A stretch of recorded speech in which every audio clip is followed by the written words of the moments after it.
Edinburgh is one of the most picturesque towns in all of Europe, and its prominence as Scotland's capital means it should be on the itinerary of any serious visitor. Join Viewcation as we take you on a tour of the best things to do in Edinburgh, Scotland.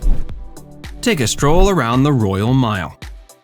If you're visiting Edinburgh, you should start your tour on Scotland's most famous street, the Royal Mile. One of the city's most recognizable landmarks, the Royal Mile runs from Edinburgh Castle to Holyrood Palace along a mixture of smooth and uneven cobblestones. The easiest way to get your bearings is to walk the Royal Mile from or to the castle, taking in the various museums, bars, and landmarks along the way. Beginning your stroll from Holyrood Palace, the official Scottish house of the British monarchy, you'll be at the eastern end of the Royal Mile. Along your route, you'll see the Museum of Edinburgh, which is housed in a medieval building, the Scottish Parliament Building, which was built in the early 20th century, and the medieval Cannon Gate. Walking further, you'll see the Gothic spires of St. Giles's Cathedral, and then the road will start to ascend as you get closer to Edinburgh Castle, which dates back to the 11th century.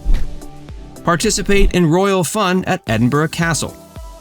The Edinburgh Castle has stood for centuries and is one of the most recognizable landmarks in Scotland's capital. As one of the most famous landmarks in the UK, it deserves the acclaim it receives. Proudly perched on top of the city's other dormant volcano, it serves as a striking landmark and constant reminder of the city's long and storied past. Those ancient stone walls really come to life when they have an audience with Mary, Queen of Scots, so time your visit to coincide with one of the many historical events held at the castle. During your tour of the palace, don't forget to check out the on-site traditional tea parlor, where you can enjoy some freshly baked scones with a slathering of clotted cream and some strawberry jam.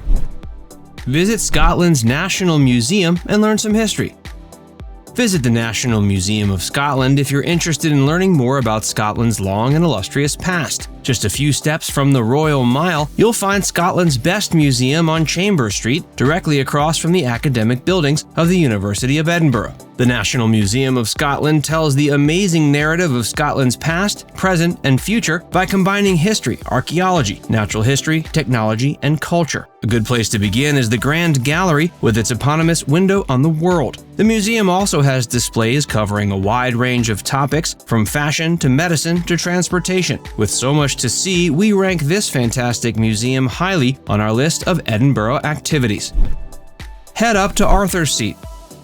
The peak of this dormant volcano rises 251 meters above sea level, providing stunning panoramas of the surrounding area. And how many other urban centers can say they're home to a dormant volcano? Since it's a prominent feature of Holyrood Park, from where it rises, Arthur's Seat may be seen from many locations in the downtown area. Put on your biking shoes or hiking shoes, you're going to need them if you want to see the area. At the peak, you can take in unparalleled views of the cityscape after a relatively straightforward journey. Hiking to Arthur's Seat is one of the most refreshing ways to start your day in Edinburgh. Visit Camera Obscura and the World of Illusions.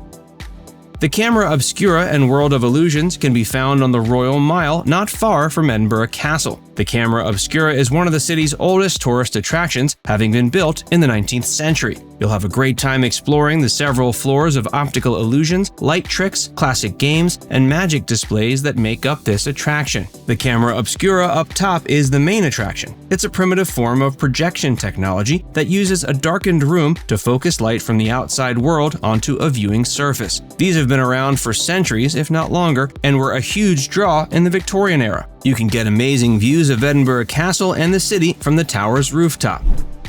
Get some culture at the Scottish National Gallery of Modern Art. Whether or not you're an art connoisseur, you'll enjoy a visit to the Scottish National Gallery of Modern Art. This premier Edinburgh destination spans two magnificent structures and features works of art from the early 20th century to the present day. Check out works by contemporary Scottish artists, in addition to Matisse, Picasso, and Emmett. Sculptures by artists like Tony Cragg and Barbara Hepworth can be found on the gallery's beautifully landscaped grounds. After refueling on a cup of coffee and baked goods at the gallery's cafe, make your way to Modern 2 to see a faithful reconstruction of Scottish artist Eduardo Paolozzo's original workspace. Indulge in the Scotch Whisky experience.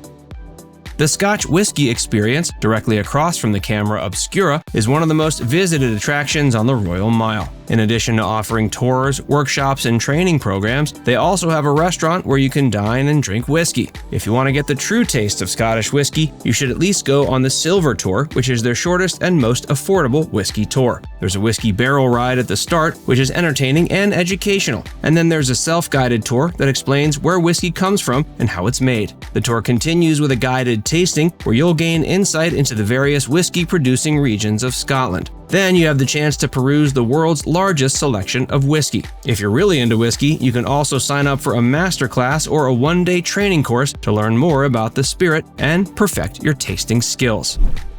Visit the beautiful gardens and castle of Lauriston. If you want to see a bit of Scottish history while still enjoying some tranquility, you should check out Lauriston Castle and Gardens. The castle's spectacular Edwardian interiors are well worth exploring, and the daily guided tour will fill you in on its intriguing history. We recommend taking a stroll through the woods that surround the castle and then relaxing in the serene Japanese garden, a little known but stunning spot in the heart of Edinburgh. Dare to enter the Edinburgh Dungeon. Looking for some offbeat activities? The Edinburgh Dungeons are an exciting alternate journey that'll teach you all about the city's dark past. Good luck making it through 1645 London while avoiding the plague and the homicidal duo Burke and Hare. You're in for a spooktacular experience thanks to the presence of live performers, underground rides, and special effects. Also, if you're curious about things to do in Edinburgh after dark, the Edinburgh Dungeon frequently hosts adult-oriented dungeon late events. Take a stroll in the Meadows. The Meadows is a large green lawn in the heart of town where locals and visitors alike can go for a stroll or play some sports or just relax in the sun. It's hardly surprising that during summer months, the huge, lush expanse of the Meadows is overrun with sunbathing students from Edinburgh University, as the Meadows is located directly beneath the main campus. The Meadows offer a breezy, open alternative to the bustling traffic and winding streets of the old town. They also link the city's hub to the south side's quieter suburbs, which are home to many eateries, cafes, and boutiques. Be sure to visit one of Edinburgh's oldest secondhand bookstores, Till's, as well as the fantastic 27 Elliott's Cafe, the vegan donuts at Considerate Chocolate, and the eco-friendly grocery selections at the Refillery. Visit the area in June for the Meadows Festival, a community-oriented event that transforms the area into a big market and entertainment spectacle. Explore Jupiter Artland. Located just outside Edinburgh, this 120-acre woodland is home to a contemporary sculpture park and art gallery. Magical Jupiter Artland can be found on the grounds of the 19th-century Bonington House. Charles Jenks' Cells of Life, an outstanding landscape work, greets visitors as they enter the building. The piece features 8 landscapes and 4 lakes. Other places have both permanent works by artists like Jim Lambie and Ian Hamilton Finlay, and transient shows are always surprising. Tours, workshops, and festivals are just some of the frequent attractions at Jupiter Artland. Jupiter Rising, a 2-night August camping festival, features a lineup of cutting-edge live music, sound art, and performances you'd be thrilled to experience. Now it's time to hear from you. Have you ever been to Edinburgh? Did we miss any of your favorites? And if not, do you think you'll ever go there? Let us know in the comment section below.